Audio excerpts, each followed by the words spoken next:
Shalom. Sebelum mendengar firman Tuhan, ikuti warta berikut. Moto kami, setiap orang yang mau mengikut Yesus, dia harus menyangkal dirinya, memikul salibnya, dan mengikut Yesus. Jadwal ibadah GJKI Sunter tertera di bawah ini. Persembahan perpuluhan, pelayanan, dan misi dapat transfer ke rekening BCA nomor 206602046 atas nama Yusuf Kristrianto. Pelayanan kami meliputi sekolah minggu, remaja, pemuda, kaum pria dan wanita, persekutuan doa, dan lain-lain. Berbagai kegiatan pelayanan kami. Inilah pemimpin-pemimpin GJKI Sunter. Terima kasih, Tuhan memberkati.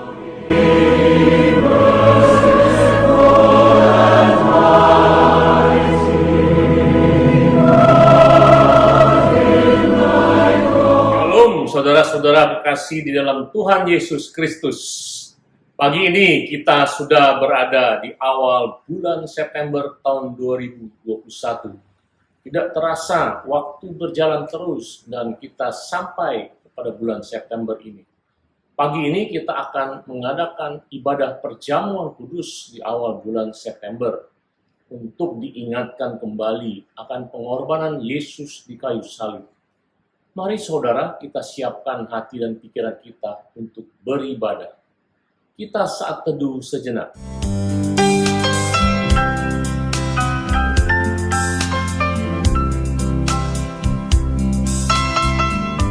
Pertolongan kami datang daripada Tuhan, Allah pencipta langit dan bumi, yang memelihara segala isi ciptaannya, dari dulu sekarang sampai selama-lamanya. Turunlah kiranya kasih karunia dari Allah Bapa, cinta kasih daripada Tuhan Yesus, dalam persekutuan Roh Kudus memberkati ibadah ini, dari awal, pertengahan, hingga pada akhirnya. Haleluya, amin. Mari saudara, kita siapkan hati kita untuk memuji dan menyembah Tuhan bersama-sama. Shalom, selamat pagi, selamat hari Minggu. Mari kita akan bersama-sama memuji Tuhan. Tapi sebelum itu kita akan membaca pemazmur kita yang terambil dalam Mazmur pasal yang ke-9 ayat yang pertama sampai dengan yang ke-11. Untuk pemimpin biduan menurut lagu Mutlaben, Mazmur Daud. Aku mau bersyukur kepada Tuhan dengan segenap hatiku. Aku mau menceritakan segala perbuatan-Mu yang ajaib. Aku mau bersukacita dan bersukaria karena Engkau. Bermazmur bagi nama-Mu, ya Maha Tinggi. Sebab musuhku mundur, tersandung jatuh dan binasa di hadapan-Mu. Sebab Engkau membela perkaraku dan hakku. Sebagai hakim yang adil, Engkau duduk di atas takhta. Engkau telah menghardik bangsa-bangsa, telah membinasakan orang-orang fasik. Nama mereka telah Kau hapuskan untuk seterusnya dan selama-lamanya. Musuh telah habis binasa, menjadi timbunan puing senantiasa. Kota-kota telah Kau runtuhkan, lenyaplah ingatan kepadanya. Tetapi Tuhan bersemayam untuk selama-lamanya. Tahtanya didirikannya untuk menjalankan penghakiman. Dialah yang menghakimi dunia dengan keadilan dan mengadili bangsa-bangsa dengan kebenaran. Demikianlah Tuhan adalah tempat perlindungan bagi orang yang terinjak. Tempat perlindungan pada waktu kesesakan. Orang yang mengenal nama-Mu, percaya kepada-Mu, sebab tidak Kau tinggalkan orang yang mencari Engkau ya Tuhan. Mari kita akan bersukacita, kita bersorak-sorai bagi nama Tuhan. Segala puji syukur hanya bagi-Mu Tuhan. Saya undang untuk semua bisa bangkit berdiri, kita mau bersukacita, kita mau memberikan yang terbaik.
Jangan pernah menyerah, jangan pernah berputus asa.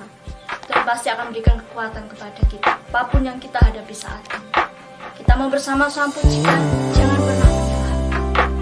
Dengan sepenuh hati kita akan pujikan pujian ini, mengingat kebaikan Tuhan yang luar biasa dalam hidup kita.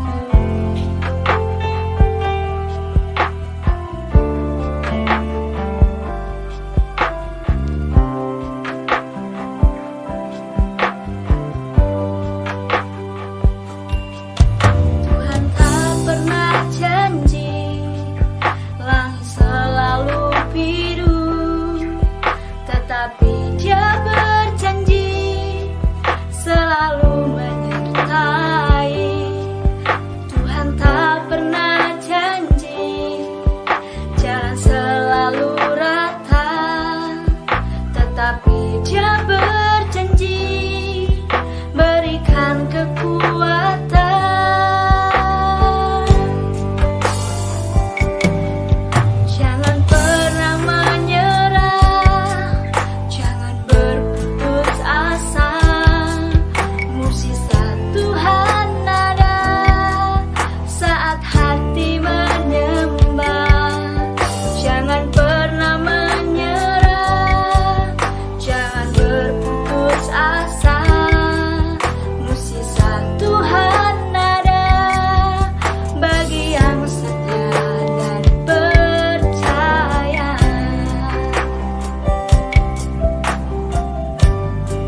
Pagi ini saya akan membahas satu ayat saja dari Mazmur 23 ayat 4 yang berbunyi, "Sekalipun aku berjalan dalam lembah kekelaman, aku tidak takut bahaya, sebab Engkau besertaku. Gadamu dan tongkatmu itulah yang menghibur aku." Tema pada pagi hari ini adalah lembah kekelaman.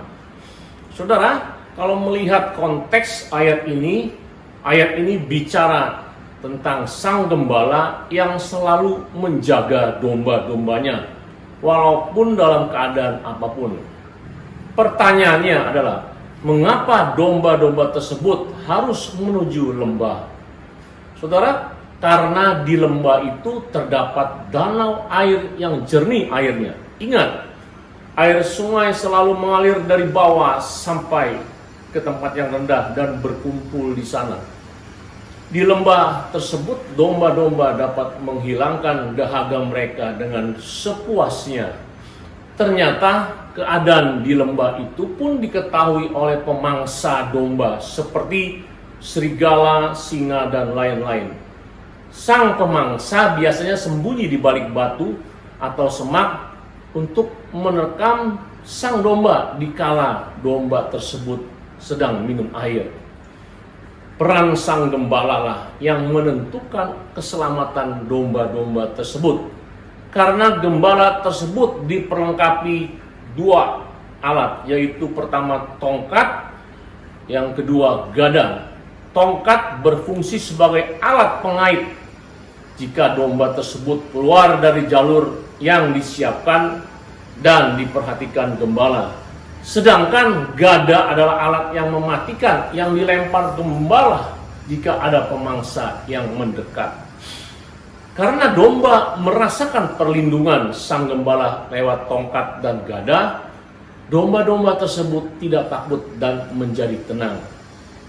Mereka tidak takut ancaman-ancaman dari luar karena mereka mempunyai pemimpin atau gembala yang sangat menyayangi dan melindungi mereka. Demikian juga manusia pada zaman pandemi ini. Ingat, gembala kita yaitu Kristus selalu menjaga dan melindungi kita melewati perjalanan hidup di kala pandemi ini. Di dalam pandemi COVID ini yang berdampak kepada krisis ekonomi, mempunyai pengaruh negatif kepada semua orang, termasuk orang percaya, saudara dan saya. Tetapi jika kita mengingat peran Kristus sebagai gembala dalam perjalanan hidup kita, kita selalu mendapat penghiburan dan rasa aman di dalam melewati pandemi ini. Pandemi bisa jadi lembah kekelaman yang kita lalui karena mungkin kita kena penyakit COVID ataupun kita bangkrut di dalam masalah ekonomi kita. Saudara, di dalam menara doa ada sebuah kesaksian, yaitu seseorang yang bernama Martin yang kena COVID, saudara. Melalui saudara Elo, kami mendoakan untuk kesembuhan saudara Martin ini di menara doa. Ternyata Tuhan Yesus menjamah saudara Martin, walaupun beliau melewati masa-masa kelam di dalam menderita penyakit COVID ini. Tetapi akhirnya Martin dijamah Tuhan. Mari kita saksikan kesaksian saudara Martin. Ya, shalom Bapak-Bapak, Ibu-Ibu. Shalom. Shalom, puji syukur saya ucapkan pada hari ini saya dapat diberi kesempatan untuk memberikan sedikit kesaksian kesembuhan saya waktu menghadapi penyakit COVID-19 ini. Sebelumnya saya perkenalkan diri. Nama saya Martin, usia 38 tahun, status menikah, mempunyai dikaruniai satu orang putra, Saya terkena COVID itu waktu bulan Juni kemarin nih, 2 bulan Juni sekitar tanggal 20-an, antara 2-3. Waktu itu saya merasa badan nggak enak dan saya bilang ke istri saya nggak enak badan nih. Enak badan, ntar saya kerokin lah, dibilang. Langsung saya fungsikan anak istri, saya suruh swab semua. Saya bukan orang tua, Nah, di hari kelima yang saya tidur jam 7 malam itu, saya terbangun jam 3 pagi. Tiba-tiba saya nggak bisa napas. Ini bukan sesak lagi, saya nggak bisa napas. Saya langsung bangun, kaget, hidung saya seperti ditutup. Saya kaget, saya berdiri dari ranjang, saya coba napas, saya nggak bisa. Saya coba batuk, berat banget. Saya kaget, saya panik. Keringat saya keluar dingin. Keringat dingin, tangan biru saya ngeliat. Keluar keringat jagung, bulat-bulat. Ya kan? Saya cek saturasi 88, 85 turun. Wah, saya panik. Sebelumnya ini pun sudah terjadi mujizat. Pas yang hari keempat itu, siang harinya jam 2 siang. Ada orang nggak dikenal, telepon saya, WA saya. Pak Martin, saya mau bawain oksigen. Ada orang nggak dikenal bawain oksigen ke rumah saya untuk mama saya, karena mama saya positif juga. Mama saya kamar di bawah, saya kamar di atas.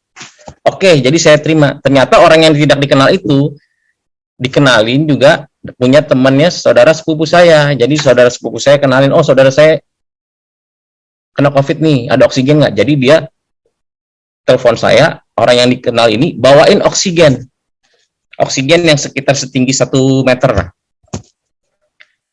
Oksigen itu saya siapin, taruh di kamar mama saya. Siapa tahu waktu tiba-tiba keadaan mendesak, saya bisa pakai oksigen itu buat mama saya. Saya khawatir ya kepada orang tua saya. Takutnya dia kenapa-napa karena usia sudah 72 tahun. Ya kan? Tapi ternyata jam 3 pagi saya nggak bisa napas. Saya ingat ada oksigen di bawah. Yang tadi tangan saya udah biru, keringat dingin, keringat jagung. Saya mulai merambat, lari ke keluar kamar, saya lari ke bawah, saya ambil itu oksigen. Saya masuk kamar mama saya. Mama saya juga kaget. Kenapa kamu biru semua? Ya kan? Keringat dingin, gemetar, badan gemetar, napas susah. Saya buru-buru pakai itu oksigen. Begitu pakai itu oksigen, saya mulai bisa bernapas. Pelan-pelan saya napas, saturasi mulai naik. Saat itu pas sampai saya bawah, saya cek saturasi saya 78. Hirup oksigen pelan-pelan mulai naik, 82, 85, mentok di 95. Mentok 95, saya baru ambil HP. Saya WA-in saudara sepupu saya. Saya juga nggak tahu kenapa saya buka HP, langsung WA dia, itu posisi jam 3, jam 3-an. Dan dibaca. Saya juga aneh, saya WA sepupu saya bilang, saya kena COVID, saturasi saya 80-an nih sekarang, saya bilang. Kalau nggak pakai oksigen, saya nggak bisa napas. Nah, dia bilang, harus segera ke rumah sakit. Saya bilang, mau ke rumah sakit mana? Semua rumah sakit penuh. Pada saat Juni, Juli rumah sakit semua penuh. Di mana-mana, nggak ada rumah sakit. Ya kan, sebelumnya, waktu saya positif pun, saya udah cari rumah sakit buat jaga-jaga. Saya takutnya mama saya, karena mama saya ada komorbid jantung dan stroke. Karena saya khawatirin kepada orang tua saya. Saya udah mencari rumah sakit, pada saat itu pun nggak ada. Jadi waktu saya WA saudara sepupu saya, dia bilang, tunggu sebentar ya, saya tanya teman. Nggak lama dia balas, ada, dapat rumah sakit swasta. Deket nih sama rumah, dia bilang. Coba kamu sono, saya punya teman yang kenal, yang ownernya punya rumah sakit. Jadi saya langsung telepon supir kantor, dan itu pun kondisi jam 4 pagi ya, saya telepon supir kantor, dia angkat juga. Jam segitu dia angkat, saya bilang, tolong ke rumah saya, jemput saya, bawa saya ke rumah sakit. Dia bilang, siap Pak. Nggak lama dia datang. Jadi saya bawa tuh oksigen, dia jemput, saya masuk ke rumah sakit. Saya ke rumah sakit situ pun penuh. Saya di depan rumah sakit ditolak satpam. Saya bilang, saya udah ini, dokter ketemu, ada dokter jaga, semua udah pakai APD, semua di situ. Dia bilang rumah sakit penuh, nggak bisa. Rumah sakit penuh, nggak bisa. Akhirnya saya telepon itu kan, saya teriakan, tolong, saya bilang. Itu orang rumah sakit satpam udah nggak mau ketemuin kita. Kita bilang nggak bisa, tolong cari rumah sakit lain, cari rumah sakit lain. Saya masih dalam mobil, saya buka kaca. Saya cuma buka kaca. Ya kan? Akhirnya oksigen yang saya bawa habis. Itu cuman sempat 1 jam doang. Oksigen habis, saya teriak gitu. Saya bilang, tolong angkat telepon saya bilang. Ini ada yang mau bicara. Akhirnya salah satu satpam atau nakesnya, saya lupa, dia angkat, karena itu saya telepon ownernya yang punya rumah sakit, ya kan, akhirnya saya dikasih masuk. Dia bilang, dia terima, dia ngomong, oke lah, katanya, ya udah, Bapak boleh masuk. Dikasih masuklah saya ke ruang IGD. Sampai di IGD juga penuh semua, ya kan. Saya bilang ke suster, sus ini saya nggak bisa napas. Akhirnya dia kasih saya oksigen. Bapak duduk ya, saya cuma dikasih kursi. Itu sudah sekitar hampir jam 5 pagi, saya di rumah sakit itu. Saya duduk, dikasih kursi, saya bawa saturasi saya kan, saya cek. Saya begitu napas lagi, saya cek 95 lagi. Oke, saya duduk. Ya kan, saya lihat di rumah sakit di IGD, bednya penuh, banyak orang juga yang duduk, semuanya duduk, nggak dapat tempat. IGD itu juga udah chaos, banyak yang parah di situ. Oke, saya bertahan, saya pikir, ya udah, saya bisa bertahan lah di sini, saya udah enak, mungkin udah ditanganin oleh dokter yang ada di sana. Cuman, itu udah hari berlalu, jam berlalu, pagi, siang, saya masih bisa bertahan, ya kan. Dokternya tanya, udah dapat obat, saya bilang udah, saya bawa obat segala macam, ya udah teruskan aja kata dia. Saya duduk di situ 1 harian, siang lewat, mulai malam, saya duduk terus di situ karena penuh, ya kan. Begitu mulai menjelang gelap, jam 8 itu orang mulai datang.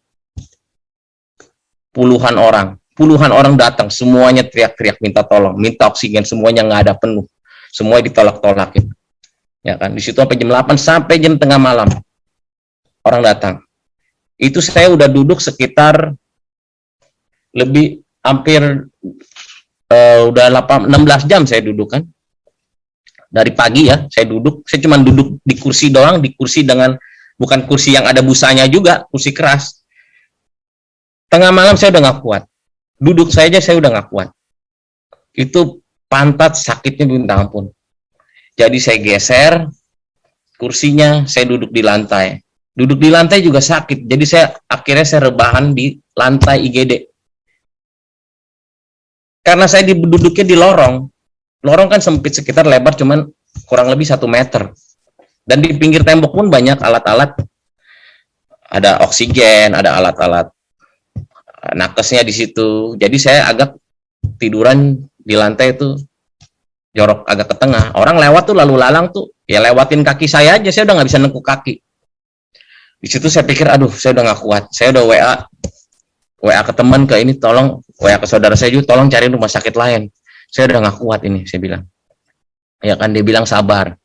Ya kan, saya bilang di sini chaos. Dia bilang tempat lain di luar juga semua rumah sakit penuh, nggak ada, dia bilang.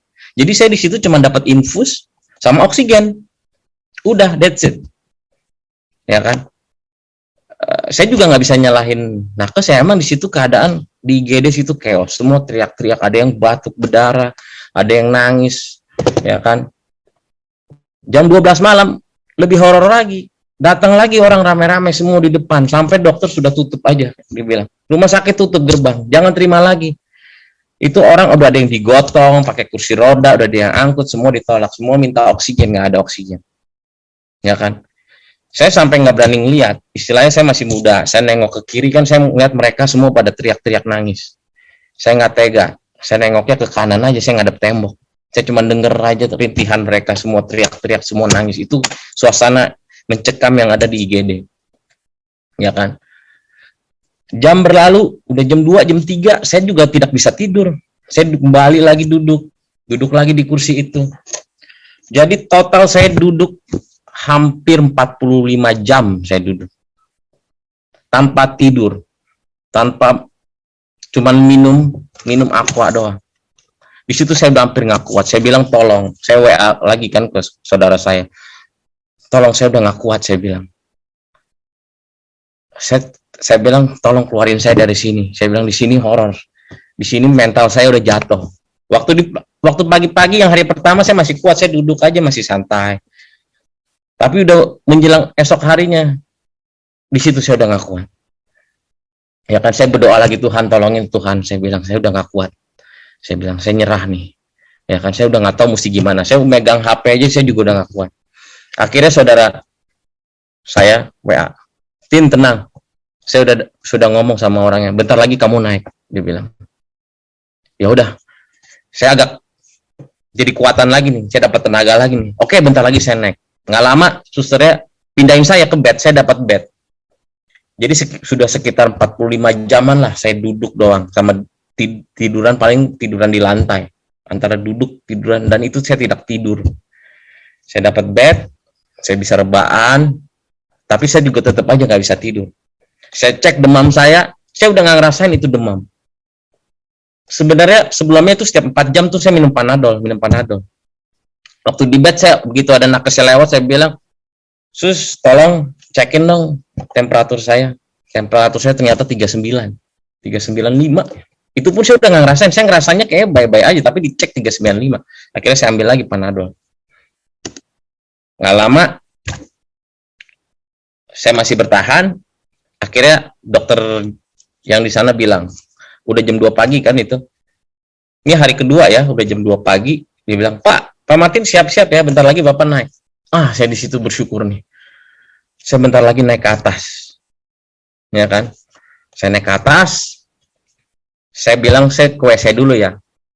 Jadi kalau saya ke WC itu di IGD, saya harus copot oksigen. Begitu saya copot oksigen, saya lari ke toilet. Toilet itu ada di luar IGD. Jadi begitu saya coba napas, di situ juga saya nggak bisa napas. Saya jadi buru-buru. Jadi kita kayak berenang aja, nyelam ke air. Napas dari hidung nggak bisa. Saya mesti ambil dari mulut. Jadi saya buru-buru dah. Saya ambil jarak. Kalau ke WC ada orang, saya buru-buru balik lagi, ambil oksigen lagi. Jadi saya ke WC kosong, saya lari. Saya ambil waktu kurang lebih nggak sampai 5 menit. Saya buru-buru balik. Saya cek saturasi 80. Kalau saya lepas oksigen, saturasi 80. Ya kan? Jadi, susternya bilang, Pak, bentar lagi Bapak naik ke atas. Saya tes sebelum ke atas. Kan saya nggak tahu di atas kayak gimana. Apakah saya satu kamar 5 orang? WC gimana? Saya coba ke WC dulu. Saya bilang, ya udah saya ke WC dulu ya. Saya ke toilet, lepas oksigen lagi.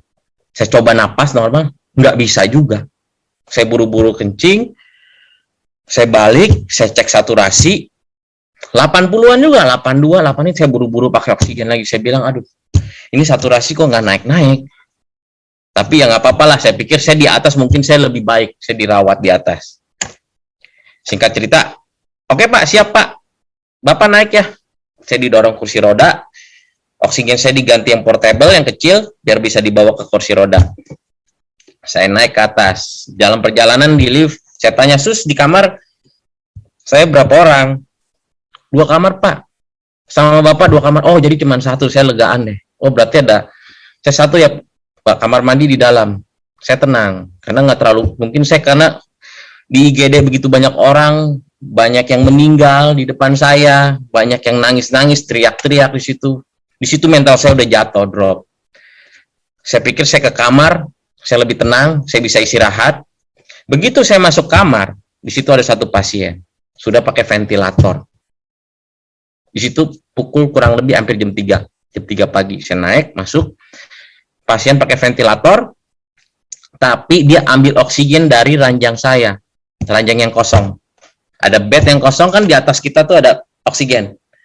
Jadi oksigennya itu buat ventilator ke pasien sebelah.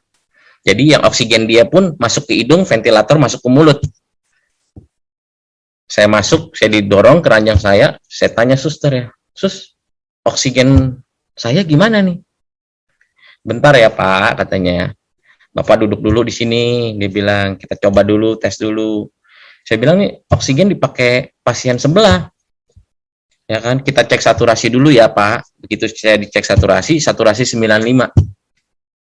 Oh ini normal kok Pak, katanya. Ya ini kan saya pakai oksigen Sus, saya bilang. Ya kan nih kalau tadi saya lepas ke toilet aja sebentar, nih sejam yang lalu saya lepas ke toilet tuh saturasi 80-an. Ya Bapak sabar ya Pak, Bapak kan belum tidur nih, Bapak istirahat tidur dulu. Kalau kenapa-napa, Bapak pencet aja tombolnya. Saya langsung pencet tombol di depan susternya. Kan ada tombol tuh yang diranjang. Terus, ini tombolnya nggak berfungsi Sus, nggak nyala apa-apa ini. Ya udah Bapak tenang, ntar saya bakal sering-sering ke sini. Bapak istirahat aja dulu ya, katanya. Dalam hati saya disisit gini, saya bilang, kelar deh. Ini kelar. Tuhan, saya bilang, saya pikir ini udah hari terakhir saya. Dia bilang, Bapak coba tidur. Itu posisi saya masih duduk di bed. Susternya siapin, pindah, nggak lama susternya pergi. Saya coba baring di ranjang, nggak bisa napas. Saya langsung napas, saya baring terlentang, nggak bisa napas. Langsung saya cari posisi napas. Jadi saya hadap ke kanan, pakai bahu saya napas. Ke sini saya bisa napas. Kalau saya ke kiri, saya ngadap pasien sebelah yang udah ventilator. Saya ngadepnya ke kanan. Saya bisa napas, tapi napas dari mulut. Saya mending ngadep tembok deh, saya napas dari mulut.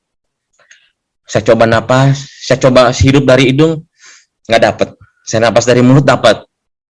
Di situ saya udah nggak berani cek saturasi. Saturasi saya taruh. Atas saya udah nggak mau lihat. Karena saya takut, kalau saya cek saturasi turun, waduh, saya nggak tahu deh. Takutnya saya nggak makin panik kan. Jadi, ya udah. Saya tiduran, saya rebahan, pakai bahu kanan saya coba napas pelan-pelan. Saya bilang, saya coba 5 menit, begitu terus, ya kan? Saya pikir, ini kalau saya diemin, ya nggak napas. Jadi napas itu mesti kita gerakin, mesti kita sedot. Kita hembusin. Hirup, kita buang. Saya hirup dari mulut, buang dari mulut. Kalau kita diem ya kita nggak napas. Nggak bisa kayak sekarang nih. Kalau kita sekarang ini kan otomatis tanpa kita perintah kita napas. Pada saat itu kita mau napas kita mesti perintah mulut kita buat sedot oksigen. Kalau nggak bisa. Disitulah saya berdoa. Tuhan Yesus, ampuni dosa-dosa saya bilang. Ampuni dosa-dosa saya seumur hidup ini yang telah saya lakukan. Tuhan, saya sebagai manusia, saya udah nggak sanggup. Saya tidak bisa berbuat apa-apa lagi. Tuhan tolong jaga anak-anak, istri, dan keluarga di rumah. Hari ini aku siap menghadapmu. Saya bilang begitu di doa itu. Karena saya udah yakin ini saya udah nggak sanggup. Saya udah 50 jam saya hitung saya tidak tidur. Ini napas aja saya mesti pakai tenaga. Gitu loh. Saya ngomong aja udah tenaga saya udah hampir habis, saya bilang. Tuhan Yesus, ampuni dosa-dosa saya. Hari ini aku siap menghadapmu. Saya pikir ini udah malam terakhir. Akhirnya saya tetap rebahan begitu, saya napas, saya mulai capek nih, saya udah mulai nggak bisa narik napas lagi. Saya bilang, Tuhan Yesus, ke dalam tanganmu kuserahkan rohku dan jiwaku. Saya berdoanya seperti itu. Saya juga nggak tahu saya bisa ngomong kayak begitu. Tapi saya yakin, di situ pas waktu itu saya ingat Tuhan udah kasih mujizat pertama yang ada orang tidak dikenal bawain saya oksigen. Di situ saya punya pesan, Tuhan pasti punya rencana buat saya bilang. Tuhan pasti kasih mujizat buat saya. Saya bilang lagi, saya masih ada tenaga lagi, saya bilang ke Tuhan. Tuhan Yesus, kalau boleh saya minta satu permintaan. Tuhan Yesus, tolong pilihlah saya. Pilih Martin sebagai saksi hidupmu. Tuhan Yesus, tapi kalau Tuhan Yesus tidak berkenan, tolong malam ini jemput saya masuk kerajaanmu di surga. Saya siap. Amin. Saya bilang begitu. Di situ saya tiba-tiba saya sudah tidak sadar. Itu terakhir saya lihat itu di depan ranjang saya, di depan bed saya ada jam, itu pukul 3 pagi. Tiba-tiba blackout. Nggak sadar. Saya sadar terbangun jam 7. Begitu saya ngelihat bangun, saya langsung bangun dari ranjang. Saya bangun, itu jam 7 pagi. Saya kan tanpa oksigen itu. Tiba-tiba saya hirup, loh kok bisa? Saya coba hirup lagi, tapi sakit di dada. Aduh, saya bilang, saya masih ingat banget, jelas banget kejadian yang semalam sebelum saya terlelap itu. Saya ingat banget, saya masih seperti ngobrol sama Tuhan. Wah, doa saya dikabulin. Disitulah saya nangis, saya berdoa lagi. Tuhan, terima kasih Tuhan. Ini saya udah nggak pakai oksigen. Saya langsung cek saturasi, saya ambil saturasi saya 97 tanpa oksigen. Saya bisa napas, saya bisa napas dari hidung, mulai normal. Di situ saya semangat lagi. Saya lihat sebelah saya masih pakai ventilator, dia masih susah, tapi cobaan masih belum di situ aja. Pagi-pagi saya datang makan pagi, suster datang suruh sarapan, saya nggak bisa makan muntah. Minum air putih mineral, segel baru saya buka, saya minum, muntah. Makan muntah, minum muntah, nggak bisa. Tapi hati saya udah senang, saya udah bersyukur Tuhan. Saya masih dikasih hidup di pagi ini, ya kan? Saya yakin Tuhan pasti kasih saya hidup. Ternyata nggak semudah itu, Ferguson kan, Tuhan kali ya. Saya selama itu 8 hari ke depan saya nggak bisa makan. Sebelah saya berganti pasien, akhirnya sebelah lewat, ganti lagi. Mental saya jatuh lagi, ganti pasien, lewat lagi. Saya nggak bisa makan muntah, minum muntah. Saya paksa, saya telan, susah. 1 sendok makan, saya telan, itu butuh waktu 15 menit. Jadi dokter kalau kunjungan cuma lihat lewat video call. Dokter nggak masuk ke kamar. Dokter cuma video call. Gimana Pak Martin keadaannya hari ini? Bisa makan? Saya bilang nggak bisa makan dok. Tolong kasih obat. Oke, kasih obat. Obat lambung saya udah dari suntikan. Jadi di kanan, di kiri semua udah suntikan. Siap disuntik kalau kita kena COVID itu. Nggak tahu kenapa infus cuma bisa bertahan 1 hari. Setengah hari, kadang ganti lagi, cari lagi, tusuk sana, kanan, kiri, depan, belakang saya udah ditusuk. Saya mau panggil suster juga, saya kasihan suster di situ nakes, kerjanya udah berat. Saya juga nggak tega panggil dia terus kan. Jadi kalau dia masuk ya saya baru, tolong sus ganti ini. Nah dokter nanya lagi, Pak Martin, gimana? Bisa makan? Belum dok. Kalau nggak bisa makan kita sonde ya. Aduh saya bilang dok jangan dok. Saya paksa makan. Saya makan di depan dokternya sambil video call kan, saya makan. Saya telan, muntah tapi saya tidak lepein ya, saya masih muntah dalam mulut, saya paksa telan lagi, saya ambil lagi sendok kedua, muntah lagi, saya telan lagi. Tuh dok, saya bilang saya bisa makan, saya bilang nggak usah sonde. Oh ya udah kalau bisa makan, dokternya tutup. Udah, habis itu udah saya nggak makan juga, saya bilang. Aduh di situ, tapi nggak tahu kenapa, saya yakin pasti sembuh, karena Tuhan sudah menolong saya. Jadi terhitung dari hari pertama saya kena COVID, di hari ke-14, jadi hari ke-13 malamnya istri saya ada kirimin makanan, nasi sama chicken, gitu ada 4 slice chicken teriyaki, ya kan. Saya coba makan malamnya, itu masih nggak bisa makan. Saya cuma makan, saya gadoin doang, chickennya 3 slice, saya gadoin, sama nasi sesendok, habis itu udah saya buang. Saya tidur, hari ke-14 saya bangun jam 6, tiba-tiba perut saya rasa lapar. Saya rasa lapar, saya cari makanan kan nggak ada. Saya lihat lagi nih yang makanan semalam mana ya. Udah dibuang di tong sampah. Saya ambil lagi di tong sampah, saya korek-korek tong sampah, saya buka tong sampah. Saya coba, saya lihat masih ada nih nasi yang semalam saya buang. Saya coba makan. Aduh, enaknya minta ampun. Di situ baru saya merasain. Nasi doang, nasi putih sama sedikit ada saus-sausnya habis. 1 butir nasi pun tidak tersisa saya makan. Disitulah saya merasa sembuh. Langsung pagi-pagi jam 7 datang makanan lagi, sarapan, saya habisin lagi.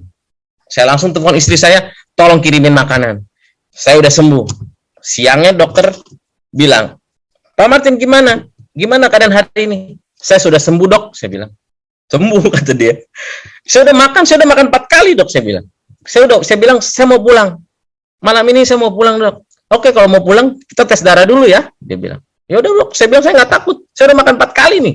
Ya udah, begitu dites darah, ternyata merah semua. Kata dokter, ini mah nggak bisa pulang, dia bilang.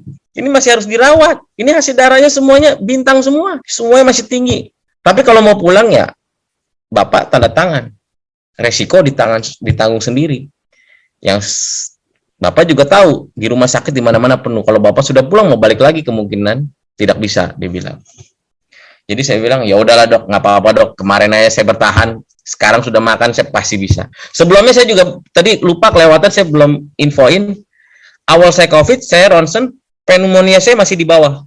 Paru-paru tuh kalau di ronsen di bawah. Masuk IGD, di ronsen, pneumonia sudah di tengah. Saya masuk, naik ke kamar, di ronsen sudah putih semua. Yang makanya itu yang saya bilang, ini kekuatan manusia, saya bilang, udah nggak bisa. Udah nggak ada yang bisa menyembuhkan.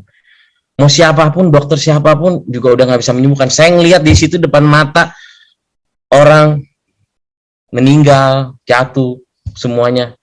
Yang sebelah saya pun itu masih muda, masih umur 40. Badannya tinggi gede, liwat juga. Makanya di situ obat yang bisa menyembuhkan dokter kita cuma Tuhan Yesus. Di saat kita meminta sama Tuhan Yesus, Tuhan tolong. Tuhan sembuhin cuman sekejap. Saya napas normal. Setelah itu, setelah hari ketiga dari tes darah, saya semakin sehat, saya udah bisa berdiri, saya kesana kesini, saya udah bangun. Disitulah saya sembuh. Akhirnya saya diperbolehkan pulang. Demikianlah kesaksian saya waktu saya menderita COVID. Saya dirawat di rumah sakit 11 hari. Saya isoman kurang lebih 4 hari. Dan yang horor mencekam itu yang waktu di IGD sama di begitu naik. Itulah kesaksian saya. Semoga bisa menjadi berkat buat kita semua. Kita harus percaya mujizat Tuhan Yesus itu nyata. Amin. Terima kasih. Ingat, jikalau Martin dijamah Tuhan di dalam kekelaman perjalanan sakitnya, Tuhan Yesus juga memperhatikan saudara dan saya. Jangan takut lagi. Tuhan bersabda dalam Yesaya 41 ayat 10. Janganlah takut, sebab aku menyertai engkau. Janganlah bimbang, sebab aku ini Allahmu. Aku akan meneguhkan, bahkan menolong engkau. Aku akan memegang engkau dengan tangan kananku yang membawa kemenangan. Maju terus dan tetap tegar di dalam melewati lembah kekelaman. Tuhan Yesus memberkati. Mari kita berdoa. Terima kasih Tuhan. Kami percaya sungguh kepadamu. Lewat kesaksian saudara kami Martin, bahwasanya di dalam melewati perjalanan kekelaman ini, Tuhan beserta kami. Dan Tuhan selalu menjaga dan menopang kami. Walaupun dalam kenyataannya kami merasa susah, sakit, menderita. Tetapi ini adalah ujian mental kami di dalam mengikut Engkau. Dan Tuhan membuktikan bahwa Engkau tidak pernah meninggalkan kami. Terima kasih Tuhan, berkati saudara Martin dalam perjalanan hidupnya. Dan dari saksi Kristus yang baik, menjadikan kami juga jadi saksi-saksi Kristus di dalam melewati pandemi ini. Di dalam nama Tuhan Yesus kami berdoa dan mengucap syukur. Haleluya, amin. Mari saudara-saudara, saya undang kita semua bangkit berdiri. Kita akan menikmati perjamuan kudus. Saya mau ingatkan kepada saudara semua, perjamuan kudus diterima hanya oleh orang yang percaya kepada Tuhan Yesus sebagai Tuhan dan Juru Selamat. Mari kita siapkan roti dan anggur di rumah kita masing-masing. Mari kita berdoa terlebih dahulu. Terima kasih Tuhan, kami mau mengadakan perjamuan kudus Tuhan, mengingat kematian Yesus kurang lebih 2000 tahun yang lalu. Dan kami percaya Tuhan, Tuhan bangkit dan menyertai kami. Kami meminum anggur dan memakan roti sebagai lambang tubuh dan darah-Mu, menandakan bahwa kami harus memberitakan Injil, yaitu bersaksi kepada orang-orang yang belum mengenal Engkau. Kuduskan kami dan layakan kami. Di dalam nama Tuhan Yesus, kami berdoa dan mengucap syukur. Haleluya, amin. Mari saudara kita angkat roti di tangan kanan kita. Firman Tuhan berkata, pada malam waktu Yesus diserahkan, Yesus mengambil roti dan sesudah itu ia mengucap syukur atasnya. Ia memecah-mecahkannya dan berkata, inilah tubuhku yang diserahkan bagi kamu. Perbuatlah ini menjadi peringatan akan aku.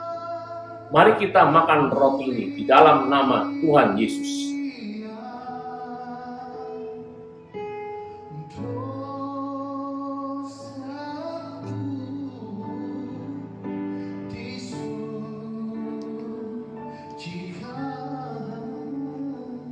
Mari kita angkat cawan di tangan kanan kita. Firman Tuhan berkata, demikian juga Yesus mengambil cawan sesudah makan. Lalu berkata, cawan ini adalah perjanjian baru yang dimeteraikan oleh darah. Perbuatlah ini setiap kali kamu meminumnya, menjadi peringatan akan aku.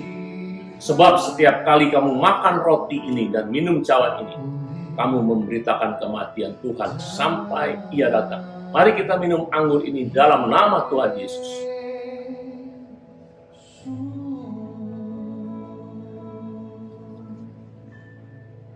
Mari kita berdoa. Terima kasih Tuhan, dengan bersatunya tubuh jiwa raga kami kepada Engkau sebagai lambang tubuh dan darah-Mu yang kami mati, menandakan bahwa kami satu di dalam Kristus. Kami disatukan oleh Roh Kudus antara saudara seiman, antara Tuhan dan kami semua. Roh Kudus yang diam di hati kami, yang membimbing kami dalam kehidupan kami. Tuhan, terima kasih. Berikan kami keberanian menjadi saksi Tuhan, memberitakan bagaimana Engkau sebagai Tuhan dan Juru Selamat. Berkati kami semua dalam nama Yesus. Haleluya. Amin. Sambil tetap berdiri, mari kita bersama-sama mengucapkan pengakuan iman rasuli kita. Sebagaimana gereja di segala abad dan tempat, mari kita mengucapkan pengakuan iman rasuli yang berbunyi, Aku percaya kepada Allah, Bapa yang Maha Kuasa, Khalik langit dan bumi, dan kepada Yesus Kristus anaknya yang tunggal, Tuhan kita, yang dikandung daripada Roh Kudus, lahir dari anak darah Maria, yang menderita sengsara di bawah pemerintahan Pontius Pilatus, disalibkan, mati dan dikuburkan, turun ke dalam kerajaan maut. Pada hari yang ketiga bangkit pula dari antara orang mati, naik ke sorga, duduk di sebelah kanan Allah, Bapa yang Maha Kuasa. Dan dari sana Ia akan datang untuk menghakimi orang yang hidup dan yang mati. Aku percaya kepada Roh Kudus, gereja yang kudus dan am, persekutuan orang kudus, pengampunan dosa, kebangkitan orang mati, dan hidup yang kekal. Amin. Sambil tetap berdiri, mari saudara, kita akan menerima berkat Tuhan. Arahkanlah hatimu dan hidupmu kepada Tuhan. Bacalah firman setiap hari dan berdoalah supaya engkau intim dengan Tuhan Yesus sebagai landasan kekuatanmu di dalam hidup di masa pandemi. Ingat, Yesus selalu menyertaimu sepanjang masa. Dan jangan takut lagi, karena Tuhan menjamah hidupmu dan menjauhkan engkau dari segala mara bahaya. Maka dari itu, arahkanlah hatimu, tadahkanlah tanganmu, dan terimalah berkat Tuhan. Kiranya damai sejahtera dari Allah Bapa, cinta kasih daripada Tuhan Yesus, di dalam persekutuan Roh Kudus memberkati saudara-saudara sekalian dari sekarang sampai Maranatha. Tuhan Yesus datang kedua kali menjemput kita di awan-awan, bahkan sampai selama-lamanya.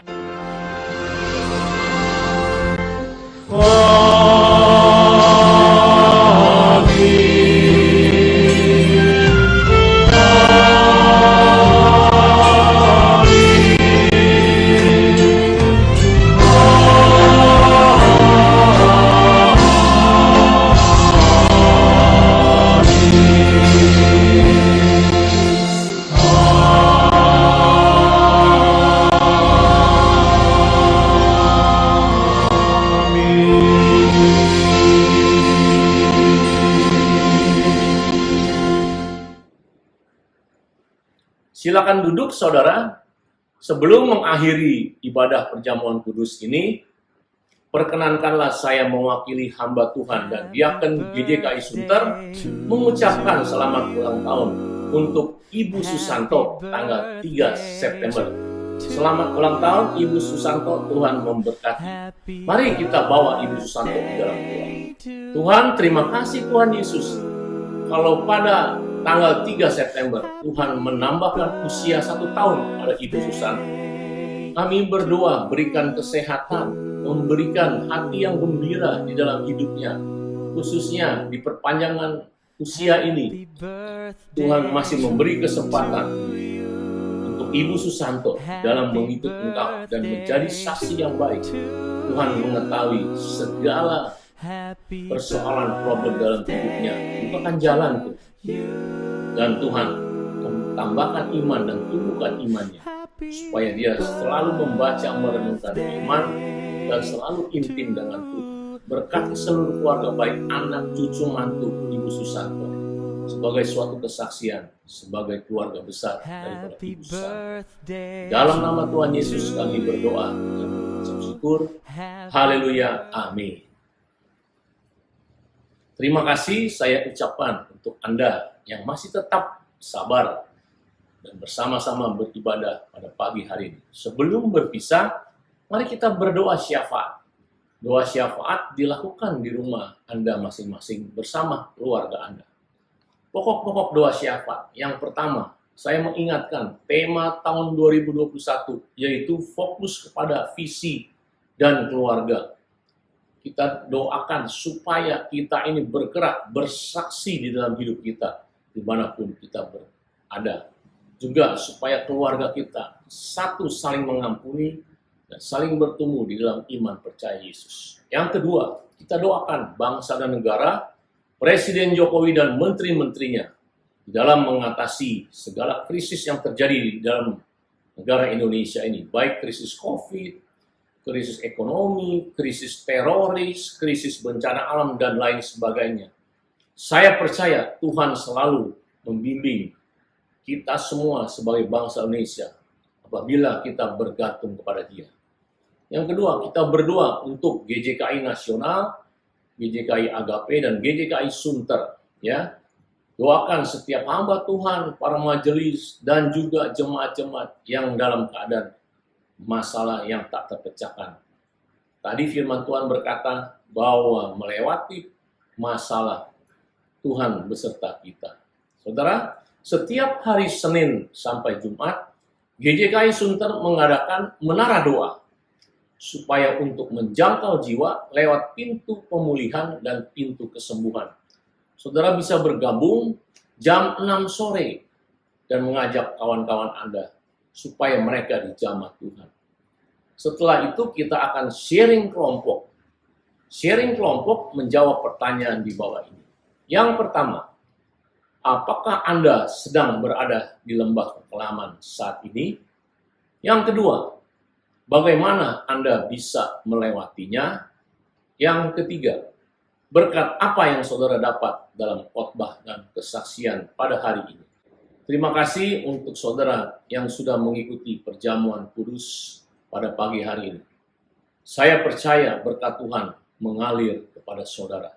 Sampai berjumpa minggu depan di dalam ibadah pagi hari Minggu seperti biasa.